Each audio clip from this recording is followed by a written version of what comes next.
રામેશ્વર મહાદેવ મંદિર મધ્યે મહાકાલેશ્વર થીમ ઉપર કચ્છમાં સર્વપ્રથમ વખત ભસ્મ આરતી કરવામાં આવી હતી। મહાકાલ રૂપને ભસ્મ દ્વારા આરતી કરી શ્રૃંગાર કરવામાં આવ્યો હતો। આરતીનું આયોજન દેસલપર રામેશ્વર ગ્રુપ, દેસલપર ગ્રામજનો તેમજ ઈશ્વર આશ્રમના સેવાભાવી ભક્તો દ્વારા કરવામાં આવ્યું હતું। આરતી ઉતારવા ટાઈમે ડાકલીઓએ, ડમરૂ વાદકો અને ભવ્યતાથી ભવ્ય સંગીતમય આરતીએ રંગ જમાવ્યો હતો। આરતી અજાપર મોમાઈ ટેકરીના મહંત મૂલગીરી બાવાજી, કિશન બાવાજી, મોહન બાવાજી તેમજ અન્ય પૂજારીઓ દ્વારા ઉતારવામાં આવી હતી। રામેશ્વર ગ્રુપ શ્રાવણીયા સોમવારમાં આરતીનું આયોજન કરતું હોય છે। આરતીમાં ઘણા બધા દર્શનાર્થીઓએ ભસ્મ આરતીનો લાભ લઈને ઉજ્જૈન મહાકાલેશ્વર ભસ્મ આરતી જેવો આનંદ લીધો હતો।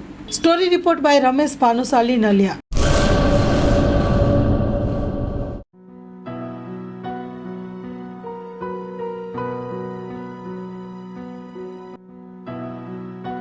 રાષ્ટ્રીય તહેવાર 15મી ઓગસ્ટ એટલે સ્વતંત્રતા દિવસ। 78માં સ્વાતંત્ર્ય પર્વ નિમિત્તે તમામ દેશવાસીઓને હાર્દિક શુભેચ્છા। શુભેચ્છક।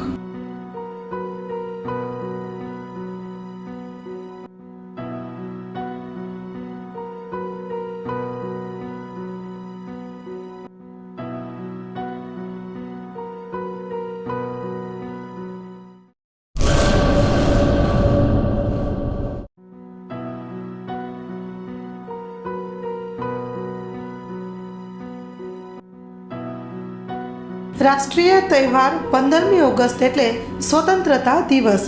78માં સ્વાતંત્ર્ય પર્વ નિમિત્તે તમામ દેશવાસીઓને હાર્દિક શુભેચ્છા। શુભેચ્છક।